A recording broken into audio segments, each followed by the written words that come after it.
મિત્રો આજના લેક્ચરમાં અણુ બે પ્રકારના હોય. એક એવા અણુ કે જેમાં મધ્યસ્થ પરમાણુની આસપાસ અબંધકારક ઇલેક્ટ્રોન યુગ્મ હોતા નથી. કેટલાક અણુ એવા છે કે જે અણુમાં મધ્યસ્થ પરમાણુની આસપાસ અબંધકારક અને બંધકારક બંને પ્રકારના ઇલેક્ટ્રોન યુગ્મ તેની અંદર જોવા મળે. તો આપણે પહેલાં એવા અણુની ભૂમિતિ રચના જોઈએ કે જેમાં મધ્યસ્થ પરમાણુને અબંધકારક ઇલેક્ટ્રોન યુગ્મ હોતા નથી. એવા અણુના પ્રકારની અંદર સૌથી પહેલાં જોઈએ Ab2, જેના જો મિત્રો એ મધ્યસ્થ પરમાણુ છે અને એની આસપાસ રહેલા પરમાણુની સંખ્યા બંધકારક ઇલેક્ટ્રોન યુગ્મની સંખ્યા જેટલા બી હશે એટલા બંધકારક ઇલેક્ટ્રોન યુગ્મની સંખ્યા હશે. પણ કયા ઇલેક્ટ્રોન યુગ્મ? મધ્યસ્થ પરમાણુની આસપાસ રહેલા હોય તેવા ઇલેક્ટ્રોન યુગ્મ. તો એ ઇલેક્ટ્રોન યુગ્મની ગોઠવણી કેવી હોય? તો એ પરમાણુ અને એ બે ઇલેક્ટ્રોન યુગ્મ આ રીતે અવકાશમાં ગોઠવાયેલા હોય. મધ્યસ્થ પરમાણુ જેની આસપાસ આ બે બંધકારક ઇલેક્ટ્રોન યુગ્મ આપણે દર્શાવેલા છે. તો આવા અણુની આકાર કેવો થાય? તો આ એ પરમાણુ અને આ બે પરમાણુ કે જે એ સાથે જોડાયેલા છે. તો આ બંધકોનું મૂલ્ય કેટલું થાય મિત્રો? તો 180 ડિગ્રી જેટલું થાય. અને 180 ડિગ્રી હોય તો અણુનો આકાર કેવો થાય? રેખીય. હું કેટલાક ઉદાહરણ જોઉં. જો BCl2, તો જો બેરિલિયમની બાહ્યતમ કક્ષાની અંદર 2 ઇલેક્ટ્રોન, કુલ પરમાણુ ક્રમાંક 4, રચના શું થાય? 2 2. બેરિલિયમની બાહ્યતમ કક્ષાની અંદર 2 ઇલેક્ટ્રોન છે. એની સાથે 2 Cl પરમાણુ આ રીતે એક ઇલેક્ટ્રોનની ભાગીદારીથી જોડાય. તો બેરિલિયમ મધ્યસ્થ પરમાણુ ની આસપાસ બંધકારક ઇલેક્ટ્રોન યુગ્મ કેટલા થયા? 1 અને 2. એટલે 2 જ બંધકારક ઇલેક્ટ્રોન યુગ્મ થયા. અહીંયા Clની આસપાસ રહેલા ઇલેક્ટ્રોન યુગ્મ ગણવાના નથી મિત્રો. આપણે માત્ર મધ્યસ્થ પરમાણુની બાહ્યતમ કક્ષામાં રહેલા અર્થાત આસપાસ રહેલા ઇલેક્ટ્રોન યુગ્મ ગણવાના છે. તો કેટલા થયા? 2. એટલે BCl2 હોય, BF2 હોય, HgCl2 હોય. આ તેના ઉદાહરણ દર્શાવી શકાય કે જેના અણુનો આકાર કેવો થાય? રેખીય. બંધકોણ કેટલો થાય? 180 ડિગ્રી. બીજો પ્રકાર જોઈએ આપણે મિત્રો AB3. તો બંધકારક ઇલેક્ટ્રોન યુગ્મની સંખ્યા મધ્યસ્થ પરમાણુની આસપાસ બંધકારક ઇલેક્ટ્રોન યુગ્મની સંખ્યા તો જેટલી બીની સંખ્યા હોય તેટલા થાય. કેટલા થયા? 3. કેવી રીતના અવકાશમાં ગોઠવાયેલા હોય? એ મધ્યસ્થ પરમાણુ આ રીતે એક જ સમતલની અંદર 3 બંધકારક ઇલેક્ટ્રોન યુગ્મ ગોઠવાયેલા છે. માટે આકાર કેવો થાય? તો જુઓ, આને આપણે એકબીજા સાથે જોડી દઈએ તો કેવો આકાર થયો? ત્રિકોણ. માટે શું લખાય? સમતલીય ત્રિકોણાકાર થયો. જોઈએ એ મધ્યસ્થ પરમાણુ એની સાથે 3B આ રીતે બંધ કાર્ય ઇલેક્ટ્રોન યુગ્મ દ્વારા જોડાયેલા છે તે જો એક જ સમતલની અંદર ગોઠવાયેલા હોય તો આ બંધકોણનું મૂલ્ય કેટલું જોવા મળે? 120 ડિગ્રી જેટલું જોવા મળે. તો ત્રણેયને આપણે એકબીજા સાથે આ રીતે જોડી દઈએ તો કયો આકાર થયો મિત્રો? સમતલીય ત્રિકોણ આકાર એની અંદર જોવા મળે. ઉદાહરણ તરીકે BF3 તો જો બોરોનનો પરમાણુ ક્રમાંક કેટલો થાય? 5. રચના શું લખાય? 2 3 લખાય કે નહીં? તો બોરોનની બાહ્યતમ કક્ષાની અંદર આ રીતે 3 ઇલેક્ટ્રોન છે. એની સાથે 3 ફ્લોરિન એક ઇલેક્ટ્રોનની ભાગીદારીથી આ રીતે જોડાશે. તો બોરોનની બાહ્યતમ કક્ષાની અંદર કેટલા ઇલેક્ટ્રોન યુગ્મ થયા? 3. એટલે બોરોનની આસપાસ 3 ઇલેક્ટ્રોન યુગ્મ થયા. 3 3 કેવા છે? બંધકારક છે. માટેનો આકાર સમતલીય ત્રિકોણાકાર થાય. BF3 હોય, BCl3 હોય એ તેના ઉદાહરણ દર્શાવી શકાય. ત્યારબાદ જોઈએ આપણે ત્રીજો પ્રકાર AB4. તો બેની સંખ્યા 4 તો બંધ કરે ઇલેક્ટ્રોન યુગ્મ 4 થયા. એ કેવી રીતના ગોઠવાયેલા હોય? એ મધ્યસ્થ પરમાણુ 1 2 3 અને 4 એને આપણે જુઓ કેવો આકાર થાય ધ્યાનથી તમે જુઓ.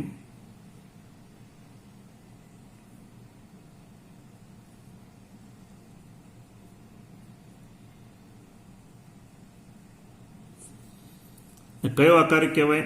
આ આકારને કહેવાય સમચતુષ્ફલકીય. સમચતુષ્ફલકીય આકાર કહેવાય. એટલે અહીંયા 1 2 3 અને 4 બંધકારક છે. જ્યારે તે સમચતુષ્ફલકીય આકાર થયો. જેમ કે મધ્યસ્થ પરમાણુ 4B 1 2 3 અને 4 આ રીતે બંધ બનાવેલા છે, જેને આપણે એકબીજા સાથે જોડી દઈએ. પેલા પ્રમાણે ત્રિકોણ દર્શાવી દો. આની સાથે જોડાણ, આની સાથે જોડાણ. તો આ આકાર થયો સમચતુષ્ફલકીય આકાર થયો.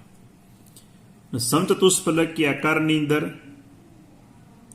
આજે બંધકોણ જે રહ્યો, આ બંધકોણનું મૂલ્ય મિત્ર યાદ રાખજો 109.5 ડિગ્રી જેટલું થાય. એ બંધકોણનું મૂલ્ય 109.5 ડિગ્રી, જેનો આકાર થયો સમચતુષ્ફલકીય. ઉદાહરણ તરીકે CH4. તો કાર્બનની બાહ્યતમ કક્ષાની અંદર આ રીતે 4 ઇલેક્ટ્રોન છે.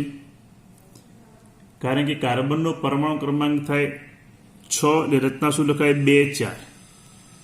એટલે કાર્બનની બાહ્યતમ કક્ષામાં 4, એની સાથે 4H પરમાણુ આ રીતે એક ઇલેક્ટ્રોનની ભાગીદારીથી જોડાય. તો મધ્યસ્થ પરમાણુ કાર્બનની આસપાસ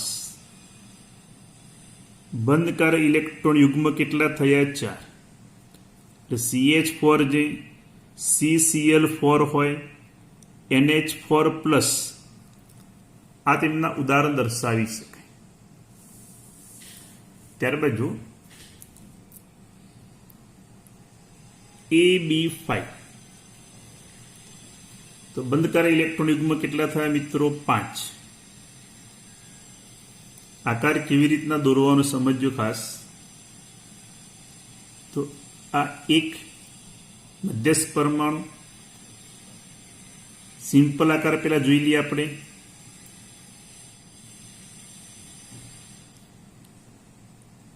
એક 2 અને 3 એક સમતલમાં ગોઠવાયેલા છે અને બીજા 2 ઇલેક્ટ્રોન યુગ્મ ઉપર અને નીચે ગોઠવાયેલા છે.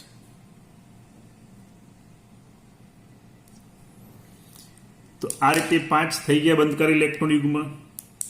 આકારમાં ખાસ ધ્યાન આપજો.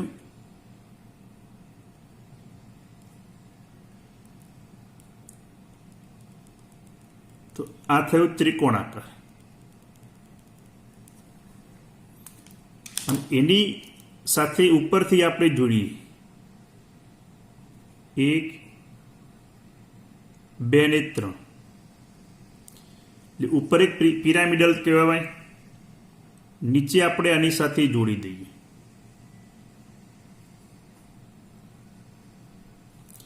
એટલે ઉપરથી પિરામિડલ થયો, નીચેથી પિરામિડલ થયો, વચ્ચે ત્રિકોણ છે માટે આનો આકાર કહેવાય ત્રિકોણીય દ્વિપિરામિડલ. વચ્ચે આપણે દર્શાવ્યો ત્રિકોણ, પછી ઉપરથી પિરામિડ, નીચેથી પિરામિડ માટે કહેવાય ત્રિકોણીય દ્વિપિરામિડલ આકાર કહેવાય.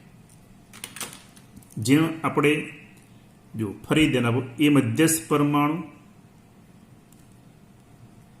1 બી, બીજો બી અને ત્રીજો બી. બીજા 2 એના સમતલની ઉપર બી અને બી. તો આ ત્રિકોણ થયો મિત્રો.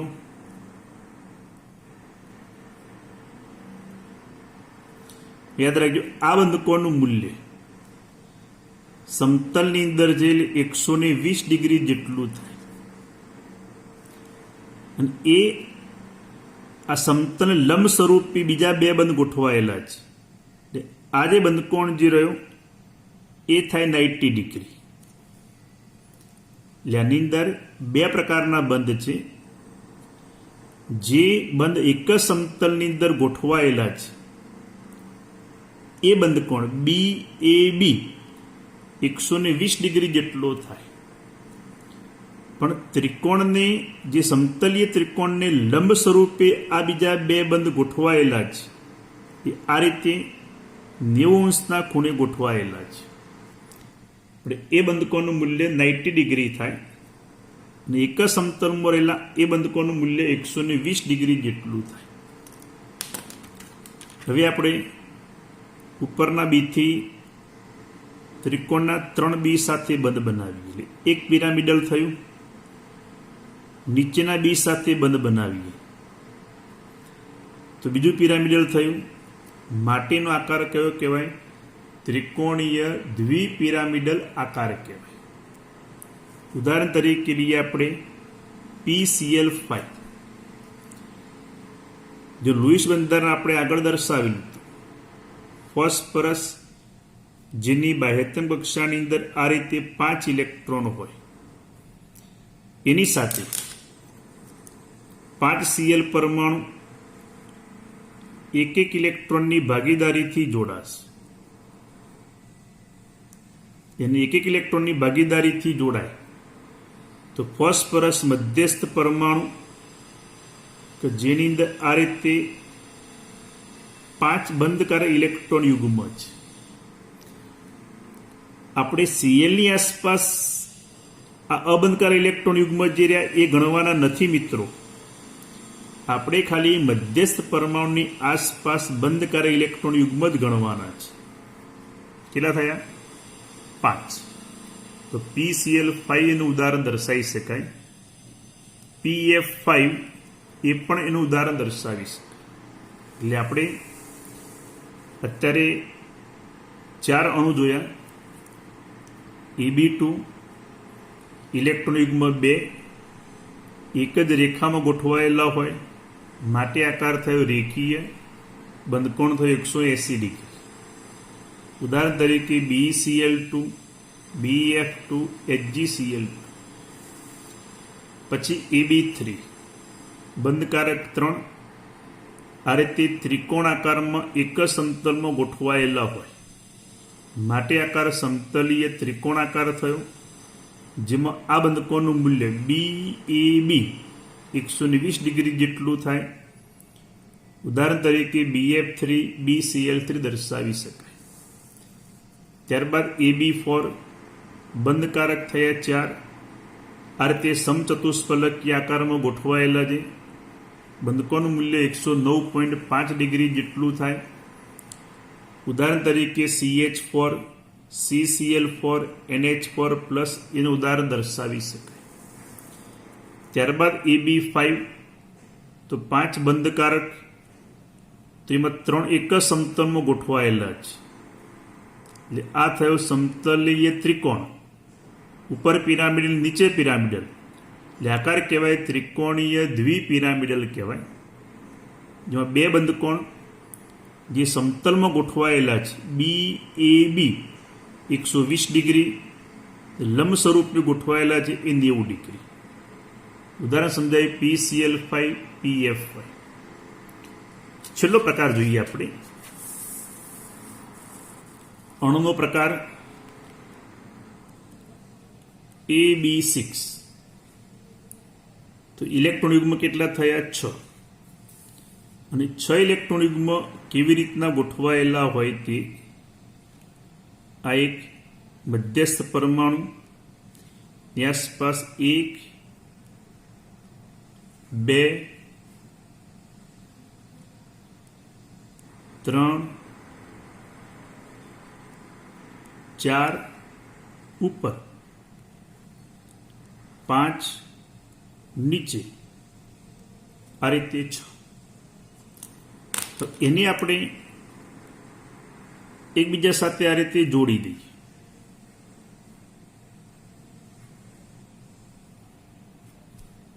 પહેલા આપણે વચ્ચેના ચોરસના 4 જોડી દીધા.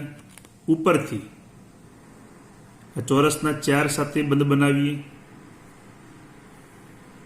નીચેથી ચોરસના 4 સાથે આપણે બંધ બનાવીએ.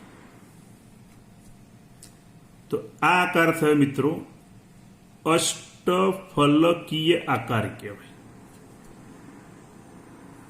જેમાં જે વચ્ચે ચોરસ દર્શાવે એ બંધકોણનું મૂલ્ય 90 ડિગ્રી, આ લંબ સ્વરૂપે જે રહ્યા એ પણ બંધકોણનું મૂલ્ય 90 ડિગ્રી છે. એટલે દરેકે દરેક બંધકોણનું મૂલ્ય જે રહ્યું એ મૂલ્ય આ રીતે 90 ડિગ્રી જેટલું એની અંદર જોવા મળશે. જેમ કે જો એ મધ્યસ્થ પરમાણુ, એની સાથે સમતલની અંદર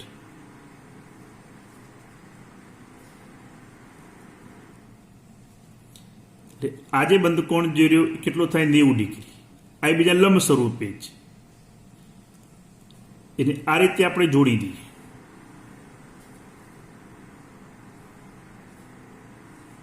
જોડી દીધા પછી ચોરસને લંબ સ્વરૂપે મિત્રો આ રીતે બીજા 2 બી ગોઠવાયેલા છે લંબ સ્વરૂપે. ઉપરના બીથી આ રીતે ચોરસના 4 બી સાથે બંધ બનાવી દીધો. નીચેના બીથી ચોરસના 4 બી સાથે આપણે બંધ બનાવી દીધો.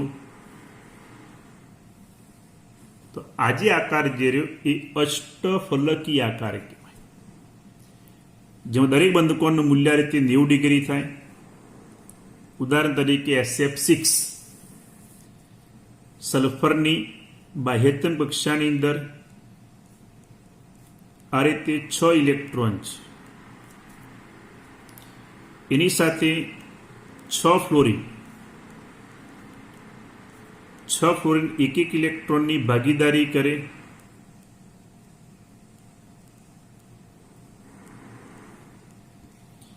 તો સલ્ફર મધ્યસ્થ પરમાણુની આસપાસ કેટલા ઇલેક્ટ્રોન યુગ્મ થયા? 6. 1 2 3 4 5 અને 6. તો આ રીતે મિત્રો આપણે કયા અણુ જોયા કે જે અણુ જેમાં મધ્યસ્થ પરમાણુની આસપાસ ખાલી બંધકારક ઇલેક્ટ્રોન યુગ્મ હોય, અબંધકારક ઇલેક્ટ્રોન યુગ્મ નથી, ખાલી બંધકારી ઇલેક્ટ્રોન યુગ્મ હોય તેવા જ અણુનો ભૌમિતિક આકાર આપણે જોયો. એના કુલ 5 પ્રકાર છે: AB2, AB3, AB4, AB5 અને AB6. આનો આકાર રેખીય, સમતલીય ત્રિકોણ, સમચતુષ્ફલકીય, ત્રિકોણીય, દ્વિપિરામિડલ. આનો આકાર થાય અષ્ટફલકીય. જે બુકમાં પેજ નંબર 110 ઉપર આ અણુના ભૌમિતિક આકાર તમને આપેલા છે. મિત્રો ધ્યાનથી સમજી વિચારીને આપણે એ આકાર પેન્સિલથી દોરવાના છે. ક્લિયર? બીજા અણુના આકાર આપણે આવતા લેક્ચરમાં જોઈશું કે જેમાં મધ્યસ્થ પરમાણુની આસપાસ બંધકારક અને અબંધકારક બંને પ્રકારના ઇલેક્ટ્રોન યુગ્મ હોય તેવા અણુનો ભૌમિતિક આકાર એ આપણે આવતા લેક્ચરમાં જોઈશું.